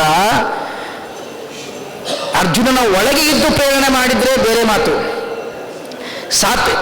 ಬುದ್ಧಿಯ ಸಂವಿಭಜಂತಿ ತಮ್ಮನ್ನು ಹಾಗೆ ಭಗವಂತ ಅವರವರ ಬುದ್ಧಿಯಲ್ಲಿದ್ದು ಪ್ರೇರಣೆ ಮಾಡಿದ ಅಂತಂದರೆ ಸಂತೋಷ. ಆದರೆ ಭಗವಂತ ಹಾಗೆ ಮಾಡಲಿಲ್ಲ. ಇಲ್ಲೇ ಇದ್ದುಕೊಂಡು ತಾನು ಭಗವಂತ ಎಲ್ಲ ಕಡೆ ನೋಡ್ತಾ ಅಲ್ಲಿ ಆಗುವ ಸಾತ್ಯಕಿಯನ್ನು ನೋಡಿ ಎಚ್ಚರಿಕೆಯನ್ನು ಕೊಡ್ತಾ ಇದ್ದಾನೆ. ಅಲ್ಲಿ ಆಗುವ ಸಾತ್ಯಕಿಯನ್ನು ನೋಡಿ ಅವನ ರಕ್ಷಣೆ ಮಾಡಲಿಕ್ಕೆ ಇಷ್ಟಪಡ್ತಾನೆ ಭಗವಂತ. ಹೀಗೆ ಅದನ್ನು ಹೇಳ್ತಾರೆ. ಭಗವಂತ ಸರ್ವತೋಮುಖ ಎನ್ನುವ ಅರ್ಥವನ್ನ ನೃಸಿಂಹಂ ದೇಶನಂ ಭದ್ರಂ ಅಂತ ಹೇಳಬೇಕಲ್ಲ. ನೃಸಿಂಹ ಶಬ್ದಕ್ಕೆ ಅರ್ಥ ಏನು ಅಂದರೆ, ನಾಸಕೋ ದುಷ್ಟತ್ವಾತ್ ನಾಭಾವ ಉಪಲಬ್ಧೇ ವೈಧರ್ಮ್ಯಾಚ ಸ್ವಪ್ನಾಧಿಪತ ಇತ್ಯಾದಿ ಸೂತ್ರಗಳಲ್ಲಿ ವಿಚಾರ ಮಾಡಿದಾಗ ನಾ ಅನ್ನೋ ಶಬ್ದಕ್ಕೆ ಪದಚ್ಛೇದವನ್ನು ಮಾಡಿಕೊಂಡು ನ ಅಭಾವ ಅಂತ ಮಾಡಿದ್ರು. ಜೊತೆಗೆ ನಾ ಅಂದರೆ ಪರಮಪುರುಷ ಅಂತ ಅರ್ಥವನ್ನು ಮಾಡಿದ್ದಾರೆ. ಅಲ್ಲಿ ಏನು ಶ್ರೀಮದಾಚಾರ್ಯರು ನಾ ಅಂದರೆ ಪರಮಪುರುಷ ಅಂತ ಅರ್ಥವನ್ನು ಮಾಡಿದ್ದಾರಲ್ಲ, ಅದೇ ಅರ್ಥವನ್ನು ಇಲ್ಲಿ ಭಾಷ್ಯದಲ್ಲಿ ಉಪನಿಷತ್ತಿನಲ್ಲಿ ಸಿಗ್ತದೆ. ನಾ ವೀರ್ಯತಮಃ ಶ್ರೇಷ್ಠತಮಶ್ಚ ಸಿಂಹ ವೀರ್ಯತಮಃ ಶ್ರೇಷ್ಠತಮಶ್ಚ ತಸ್ಮಾತ್ ನೃಸಿಂಹ ಆಸೀತ್ ಪರಮೇಶ್ವರ. ಭಗವಂತನಿಗೆ ನೃಸಿಂಹ ಅಂತ ಯಾಕಂದ್ರೆ ಅವನು ಪುರುಷೋತ್ತಮ. ಆದ್ದರಿಂದಾಗಿ ಕೃಷ್ಣ ತಾನು ಗೀತೆಯಲ್ಲಿ ಹೇಳಬೇಕಾದಾಗ ಹೇಳ್ತಾನೆ, ಯಸ್ಮಾಕ್ಷರ ಮಹಿತೋಮಕ್ಷ. ಅಲ್ಲಿ ಹೇಳಬೇಕಾದಾಗ ಉತ್ತಮ ಪುರುಷಸ್ತು ಅನ್ಯ, ಉತ್ತಮನಾದ ಪುರುಷ, ಉತ್ತಮ ಪುರುಷ. ಅದನ್ನೇ ಶ್ರೀಮದಾಚಾರ್ಯರು ನಾಸದೋ ದುಷ್ಟತ್ವಾದರೆ ನಾ ಅಂದರೆ ಪರಮಪುರುಷ, ಪರಮಪುರುಷ ಉತ್ತಮ ಪುರುಷ. ಶಬ್ದದಲ್ಲಿ ಪೌರಾಪರಿ ಅರ್ಥದಲ್ಲಿ ಒಂದೇನೆ. ಹೀಗೆ ಭಗವಂತ ಉತ್ತಮ ಪುರುಷ, ಪರಮಪುರುಷ. ಆದ್ದರಿಂದಾಗಿ ನರಸಿಂಹ. ನರಸಿಂಹ ಒಳಗಡೆ ನೃಸಿಂಹ ಅನ್ನೋ ಕಡೆ ನಾ ಅಂತ ಮಾಡಿಕೊಂಡಾಗ ಅಲ್ಲಿ ಪರಮಪುರುಷ ಎನ್ನುವಂಥ ಅರ್ಥವನ್ನು ಸೂಚನೆ ಮಾಡ್ತಾ ಇದ್ದಾರೆ. ಹೀಗೆ ಭೀಷಣಂ ಭದ್ರಂ ಮೃತ್ಯುಮೃತ್ಯು ನಮಾಮ್ಯಹಂ ಅಂತಕ್ಕಂತಹ ಅರ್ಥವನ್ನು ಇನ್ನೊಂದು 2-3 ಶಬ್ದಗಳಲ್ಲಿ ಅರ್ಥ ಹೇಳಬೇಕು. ಇಷ್ಟು ಹೇಳಿ ಮುಖ್ಯ ಕಡೆಗೆ ಫಲಶ್ರುತಿಯನ್ನು ಸ್ವಲ್ಪ ಶ್ರವಣ ಮಾಡಿದರೆ ಈ ನರಸಿಂಹ ಮಂತ್ರದ ಜಪವನ್ನು ಯಾಕೆ ಮಾಡಬೇಕು, ಮಾಡದಿದ್ರೆ ಏನು ಹಾನಿಯಾಗತ್ತೆ ಅನ್ನೋದನ್ನು ಒಂದು 2 ನಿಮಿಷಗಳಲ್ಲಿ ಮುಗಿಸ್ತೇನೆ. ಫಲಂನೋ ಬ್ರೂಹಿ ಭಗವಃ, ಮಂತ್ರವನ್ನು ಹೇಳಿದ್ರಿ, ಇದರ ಮಂತ್ರದ ಫಲವನ್ನು ಹೇಳ್ತೀರಾ? ನಮಗೆ ಫಲವನ್ನು ಹೇಳಿದ್ರಿ ಅಂತ ಆದರೆ ನಮಗೆ ಅದರ ಉಪಾಸನೆಗೆ ಅನುಕೂಲ ಆಗ್ತದೆ ಅಂತ ಕೇಳಿದ್ರೆ, ಸಹೋವಾಚ ಪ್ರಜಾಪತಿರಿಹ ಏತಂ ಮಂತ್ರರಾಜಂ ನರಸಿಂಹಂ ಅನುಷ್ಠುಭಂ ನಿತ್ಯಂ ಅಧೀಯತೆ. ಯಾರು ಈ ಮಂತ್ರವನ್ನು ನಿತ್ಯದಲ್ಲಿ ಅನುಷ್ಠಾನ ಮಾಡ್ತಾರೆ, ಯಾರು ಈ ಮಂತ್ರದ ಅರ್ಥವನ್ನು ಉಪಾಸನೆ ಮಾಡ್ತಾರೆ, ಅವರಿಗೆ ಏನು ಫಲ ಸಿಗ್ತದೆ? ಫಲ ಏನು ಸಿಗ್ತದೆ ಅಂತಂದರೆ 1-2 ಶಬ್ದ ಹೇಳಿಲ್ಲ, ಅಥವಾ ಓವರಾಲ್ ಫಲ ಇರುತ್ತೆ. ನಮ್ಮಲ್ಲಿ ಸಾಧಾರಣವಾಗಿ ಸಮುಚ್ಯತೆ ಅಂತ ಹೇಳ್ತಿರ್ತಾರೆ, ಹಾಗೆ ಹೇಳ್ತಾ ಇಲ್ಲ, ವಿವಿಚ್ಯವಾಗಿ ಫಲವನ್ನು ಹೇಳ್ತಾರೆ. ನೋಡಿ, ಸಹ ಅಗ್ನಿಭೂತಃ ಭವತಿ, ಸಹ ವಾಯುಭೂತಃ ಭವತಿ, ಸಹ ಆದಿತ್ಯಭೂತಃ ಭವತಿ, ಸಹ ಸೋಮಭೂತೋ ಭವತಿ, ಸಹ ಸತ್ಯಭೂತೋ ಭವತಿ. ಎಷ್ಟು ಭೂತ, ಎಲ್ಲದಕ್ಕೂ ನಾನು ಉದಾಹರಣೆನ ಇಟ್ಕೊಂಡ್ಬಂದಿದ್ದೀನಿ. ಸಹ ವಾಯು, ಈ ಗಾಳಿ ಶುದ್ಧಿ ಹೇಳ್ತೀವಿ, ಅಗ್ನಿ ಶುದ್ಧಿ. ಸೀತಾದೇವಿಯನ್ನು ಅಗ್ನಿಯಲ್ಲಾಗಿ ಶುದ್ಧಿ ಮಾಡಿದ್ದು. ಸತ್ಯಭೂತೋ ಭವತಿ, ಸತ್ಯಭೂತೋ ಭವತಿ ಅಂದ್ರೆ ಏನು? ಸತ್ಯವನ್ನು ಮಾತಾಡಿದ್ರೆ ಶುದ್ಧರಾಗ್ತೀರಿ ನೀವು. ರಾಘವೇಂದ್ರ ಸ್ವಾಮಿಗಳಿಗೆ ಸತ್ಯಧರ್ಮರತಾಯ ಚ ಅಂತ ಹೇಳಿದ್ರು. ಯಾಕೆ ಸತ್ಯಧರ್ಮರತಾಯ ಚ ಅಂತ ಹೇಳಿದ್ರು? ಸತ್ಯವನ್ನೇ ತಮ್ಮ ಉಸಿರಾಗಿ ಇಟ್ಕೊಂಡಿದ್ದಕ್ಕೆ, ಧರ್ಮವನ್ನೇ ಉಸಿರನ್ನಾಗಿ ಇಟ್ಕೊಂಡಿದ್ದಕ್ಕೆ ಅವರು ಇಷ್ಟು ಶುದ್ಧರಾಗಿದ್ದಾರೆ. ಆದ್ದರಿಂದ ಸತ್ಯಧರ್ಮರತಾಯ ಚ ಅಂತ ಹೇಳ್ಬೇಕಾದ್ರೆ ಸತ್ಯ ಶಬ್ದ ಇದು ಸತ್ಯಪೂತೋ ಭವತಿ, ಸತ್ಯವನ್ನ ಮಾತಾಡಿ ಶುದ್ಧರಾಗ್ತೀವಿ, ಸುಳ್ಳು ಮಾತಾಡಬೇಡಿ. ಹಾಗಾದರೆ ನರಸಿಂಹ ಮಂತ್ರದಿಂದ ಈ ಎಲ್ಲ ಪೂತತ್ವ ನಮ್ಮಲ್ಲಿ ಬರ್ತದೆ ಅಂತ ಹೇಳ್ತಾರೆ. ಇದು ಒಂದು. ಮೊದಲಿಗೆ ಫಲವನ್ನು ಹೇಳಬೇಕಾದಾಗ ಆಚಾರ್ಯ ಕ್ಷಮೆ ಮಾಡ್ತಾರೆ, ಇಲ್ಲಿ ಕ್ರಮವನ್ನ ನಾವು ಹೊಂದಿಸ್ಕೊಂಡ್ರೆ ಮೊದಲಿಗೆ ಪೂತತ್ವವನ್ನು ಹೇಳ್ತಾ ಇದ್ದಾರೆ. ಅಂದ್ರೆ ಹೇಗಿದೆ ಅಂದ್ರೆ, ಮೊದಲಿಗೆ ನೀನು ಶುದ್ಧನಾಗು, ಫಲವನ್ನು ಅಪೇಕ್ಷೆ ಪಡಬೇಡ, ಒಮ್ಮೆಲೆ ಮೋಕ್ಷವನ್ನ, ಮೊದಲೇ ಶುದ್ಧನಾಗು. ಹಾಗಾದ್ರೆ ಎಲ್ಲ ಶುದ್ಧತೆಗಳು ಈ ಮಂತ್ರದಿಂದ ನಮಗೆ ಸಿಗ್ತದೆ ಅಂತ ಶುದ್ಧತ್ವವನ್ನು ಹೇಳ್ತಾರೆ ಮೊದಲಿಗೆ. ಅದಾದ ಮೇಲೆ ಶುದ್ಧನಾಗಿದ್ದೀನಿ ಆಚಾರ್ಯ, ನಾನು ಮಂತ್ರವನ್ನು ಮಾಡಿದ್ದೀನಿ, ಶುದ್ಧನಾಗಿದ್ದೀನಿ. ಆದರೆ ಮಂತ್ರದ ಜಪ ಮಾಡಬೇಕು, ಏನೋ ಒಳ್ಳೆ ಕಾರ್ಯ ಮಾಡಬೇಕು, ವಿಘ್ನ ಬರ್ತದ. ಹಾಗಾದ್ರೆ ಎಲ್ಲಾ ದೂತ ನಿವಾರಣೆ ಆಗುತ್ತೆ. ಅದರ ಫಲ ಹೇಳ್ತಾರೆ, ಏತಂ ಮಂತ್ರರಾಜಂ ನರಸಿಂಹೋಪಶಾನುಷ್ಠುವಂ ನಿತ್ಯಂ ಅಧೀಯತೆ ಸಹ ಮೃತ್ಯುಂ ತರತಿ. ಮೊದಲನೇದು, ಅವನು ಸಾಯುವುದಿಲ್ಲ ಅಂದರೆ ಅವನು ಆಗಲ್ಲ, ಅವನಿಗೆ ಯಾವ ಏನು ಅಪಮೃತ್ಯುಗಳು ಅವು ಯಾವ ಬರೋದಿಲ್ಲ. ಸ ಪಾತ್ಮಾನಂ ತರತಿ, ಎಲ್ಲ ಪಾಪದಾರ್ಥನ. ಬ್ರಹ್ಮಹತ್ಯಾಂ ತರತಿ, ಭ್ರೂಣಹತ್ಯಾಂ ತರತಿ, ವೀರಹತ್ಯಾಂ ತರತಿ, ಸ ಸರ್ವಂ ತರತಿ, ಸರ್ವಂ ಭವತಿ. ಅವನಿಗೆ ನರಸಿಂಹಾದಿಕ ಮನ್ಯಚ್ಚ ದೂತಾದಿ ನಿವೃತ್ತಿ, ಎಲ್ಲ ದೂತಗಳು ನಿವೃತ್ತಿ ಆಗುತ್ತೆ. ಶ್ರೀಮದಾಚಾರ್ಯ ಇದೆಲ್ಲ ಸೇರಿನೇ ದುರಿತ ಶಬ್ದ ಇಟ್ಟರು, ಇವೆಲ್ಲ ದೂತಗಳು ಬರ್ತಕ್ಕಂಥದ್ದು. ಆಮೇಲೆ ಶ್ರೀಮದಾಚಾರ್ಯ ಇನ್ನೊಂದು ಭಾಷ್ಯದಲ್ಲಿ ಹೇಳಬೇಕಾದಾಗ ವಿಜಯ ಸ್ತಂಭನಾದೀನಿ ಅಂತ ಹೇಳ್ತಾರೆ. ಈ ನರಸಿಂಹ ಮಂತ್ರ ಜಪದ ಸಾಮರ್ಥ್ಯದಿಂದಾಗಿ ಎಲ್ಲವನ್ನು ಗೆಲ್ತಾನೆ. ಯಾವುದೇ ಶತ್ರುಗಳ ಬಾಧೆ ಇದ್ರೆ, ಸ್ತಂಭನಾದಿ ವಿದ್ಯೆಗಳಿದ್ರೆ ಅವೆಲ್ಲವನ್ನು ದಾಟ್ತಾನೆ. ಅದಕ್ಕೆ ಹೇಳ್ತಾರೆ, ಏತಂ ಮಂತ್ರರಾಜಂ ನರಸಿಂಹಂ ಅನುಷ್ಠುವಂ ನಿತ್ಯಂ ಅಧೀತೆ ಸಹ ಅಗ್ನಿಂ ಸ್ತಂಭಯತಿ, ವಾಯುಂ ಸ್ತಂಭಯತಿ, ಆದಿತ್ಯಂ ಸ್ತಂಭಯತಿ, ಸೋಮಂ ಸ್ತಂಭಯತಿ, ಉದಕಂ ಸ್ತಂಭಯತಿ, ಸರ್ವಾನ್ ದೇವಾನ್ ಸ್ತಂಭಯತಿ, ಸರ್ವಾನ್ ರಾಕ್ಷಸಾನ್ ಸ್ತಂಭಯತಿ, ಸರ್ವಾನ್ ಪಿಶಾಚಾನ್ ಸ್ತಂಭಯತಿ. ಎಷ್ಟು ಸ್ತಂಭನ ಇದೆ, ಎಲ್ಲ ಸ್ತಂಭನೆಗಳನ್ನು ದಾಟ್ತಾನೆ ಅವನು ಈ ಮಂತ್ರ ಜಪದಿಂದ. ಹಾಗಾದರೆ ಈ ಮಂತ್ರ ಜಪವನ್ನು ನಾವು ಯಾಕೆ ಮಾಡಬಾರದು ಅಂತ ಉಪನಿಷತ್ ಪ್ರಶ್ನೆ ಮಾಡ್ತದೆ. ವಿಜಯ ಶ್ರೀಮದಾಚಾರ್ಯರು ವಿಜಯ ಸ್ತಂಭನಾದೀನಿ ಅಂತ ಹೇಳಿದ್ದಾರೆ ಶ್ರೀಮದಾಚಾರ್ಯರು. ಆ ವಿಜಯಕ್ಕೆ ಈಗ ಹೇಳ್ತಾರೆ, ಸ್ತಂಭನಕ್ಕೆ ಹೇಳಿದ್ರೆ ವಿಜಯಕ್ಕೆ ಹೇಳ್ತಾರೆ, ಅಧೀತೆ ಸಹ ಭೂಲೋಕಂ ಜಯತಿ, ಭೋರ್ಲೋಕಂ ಜಯತಿ, ಸ್ವರ್ಲೋಕಂ ಜಯತಿ, ಮಹರ್ಲೋಕಂ ಜಯತಿ, ಜನೋಲೋಕಂ ಜಯತಿ, ತಪೋಲೋಕಂ ಸತ್ಯಲೋಕಂ ಸರ್ವಲೋಕಂ ಜಯತಿ, ಸ ಸರ್ವಲೋಕಂ ಜಯತಿ. ಎಲ್ಲವನ್ನು ಜಯ ಕಾಣ್ತಾನೆ ಆ ಮನುಷ್ಯ, ಎಲ್ಲರ ಮೇಲೆ ತಾನು ನಿಂತ್ಕೋತಾನೆ. ಇನ್ನು ಇದು 3-4 ಮಂತ್ರಗಳಾಯ್ತಷ್ಟೇ. ಇನ್ನು 5, 6, 7, 8, 12 ಮಂತ್ರಗಳಿಂದ ಕೇವಲ ಅದರ ಫಲವನ್ನು ಮಾತ್ರ ಹೇಳ್ತಾರೆ. ಕೇವಲ ಅದರ ಫಲವನ್ನು ಹೇಳ್ತಾರೆ. ಇಷ್ಟೇ ಅಲ್ಲದೇನೆ ಯಾವ ಗೃಹಸ್ಥರು ಎಷ್ಟು ಮಾಡಬೇಕು, ಯತಿಗಳು ಎಷ್ಟು ಮಾಡಬೇಕು ಅನ್ನೋದನ್ನ ಹೇಳ್ತಾ ಹೋಗ್ತಾರೆ. ಅನುಪನೀತ ಶತಂ ಏಕೇನ ಅನುಪನೀತೇನ ತತ್ ಸಮುಪಾನೀತ ಶತಂ ಏಕೇನ ಏಕಂ ಏಕೇನ ಗೃಹಸ್ಥೇನ ತತ್ಸಮಂ ಗೃಹಸ್ಥಶತೇನ ಏಕೇನ ಶತಂ ವಾನಪ್ರಸ್ಥೇನ. ಅಂದರೆ 100 ಮಂತ್ರ ಜಪ ಮಾಡುವಂತಹ ಬ್ರಹ್ಮಚಾರಿಗಿಂತಲೂ ಕೂಡ ಒಂದು ಮಂತ್ರವನ್ನು ಮಾಡುವಂತಹ ಗೃಹಸ್ಥ ಉತ್ತಮ ಅಂತ ಹೇಳಿ, 100 ಜಪ ಮಾಡುವ ಗೃಹಸ್ಥರಿಗಿಂತಲೂ ಕೂಡ ಉತ್ತಮನಾಗಿರ್ತಕ್ಕಂಥವನು ವಾನಪ್ರಸ್ಥರಿರ್ತಕ್ಕಂಥವನು. ಅವನು ಮಾಡುವ 100ಗಿಂತಲೂ ಕೂಡ ಇವನು ಮಾಡುವ ಯತಿಗಳು ಮಾಡುವಂತಹದ್ದು. ತತ್ಸಮಂ ಯತೀನಾಂಚ ಶತಂ ಪೂರ್ಣಂ ಅಂತ ಹೇಳಿ ಮುಂದೆ ಆ ಮಂತ್ರದ ವಿಶೇಷವಾದ ಫಲವನ್ನು ಹೇಳ್ತಾ ಇದ್ದಾರೆ. ತಥಾಚ ಈ ಉಪನಿಷತ್ತು ಮೊದಲಿಗೇನೆ ಪ್ರಸ್ತಾವದಲ್ಲೇನೆ ಹೇಳಿದೆ, ಈ ಕಲಿಯುಗದಲ್ಲಿ ಮೋಕ್ಷಕ್ಕೆ ಎಲ್ಲ ದೂತಗಳ ನಿವಾರಣೆಗೆ ಮುಖ್ಯವಾದ ದ್ವಾರಭೂತವಾದದ್ದು ಈ ಮಂತ್ರರಾದ ನರಸಿಂಹ ಮಂತ್ರ. ಯಾವ ಮಂತ್ರವನ್ನು ಜಪ ಮಾಡ್ರಿ ಬಿಡ್ರಿ, ಈ ಮಂತ್ರ ಜಪ ಬೇಕು, ಅದರ ಅನುಷ್ಠಾನ ನಮ್ಮಲ್ಲಿ ಬರಬೇಕು ಎನ್ನುವ ಉದ್ದೇಶದಿಂದ ಈ ಮಂತ್ರಕ್ಕೆ ಇಷ್ಟು ಮಹತ್ವವನ್ನು ಕೊಟ್ಟು ಈ ನರಸಿಂಹ ತಾಪನೀಯ, ಪೂರ್ವ ತಾಪನೀಯ, ಉತ್ತರ ತಾಪನೀಯ ಉಪನಿಷತ್ತುಗಳಲ್ಲಿ ಇದನ್ನು ವಿಶೇಷವಾಗಿ ತಿಳಿಸಿಕೊಟ್ಟಿದ್ದಾರೆ. ನನಗೆ ಕೊಟ್ಟ ಅವಕಾಶದಲ್ಲಿ ಏನು ತಪ್ಪನ್ನು ಹೇಳಿದ್ದಲ್ಲ, ಅಂದರೆ ಏನು 4 ಮಾತುಗಳನ್ನು ಹೇಳಿದ್ದೇನೆ, ಅದು ನಮ್ಮ ಆಚಾರ್ಯರ, ಮಾಹುಲಿ ಆಚಾರ್ಯರ ಅನುಗ್ರಹದಿಂದ ಅಂತ ಹೇಳ್ತಾ ಅವರಿಗೆ ಸಮರ್ಪಣೆ ಮಾಡ್ತಾ ಇದ್ದೇನೆ. ಈ ಸಭೆಯಲ್ಲಿ ಅವಕಾಶವನ್ನು ಕೊಟ್ಟಿರ್ತಕ್ಕಂಥ ಪೂಜ್ಯ ಕಟ್ಟಿ ಆಚಾರ್ಯರಿಗೆ ಅನಂತ ನಮನವನ್ನು ಮಾಡ್ತಾ ಶ್ರೀಕೃಷ್ಣಾರ್ಪಣಮಸ್ತು. ಪಂಡಿತರಾದ ಅನಿರುದ್ಧಾಚಾರ್ಯ ನಾಯಕ್ ಅವರು ಮುಂದೆ ಒಬ್ಬ ವಿದ್ಯಾರ್ಥಿಯ ಅನುವಾದ, ಅದಾದ ಮೇಲೆ ವಿದ್ವಾಂಸರಾದ ಸತೀಶಾಚಾರ್ಯ ಕುಲಕರ್ಣಿಯವರಿಂದ ವಿಶೇಷ ಉಪನ್ಯಾಸ.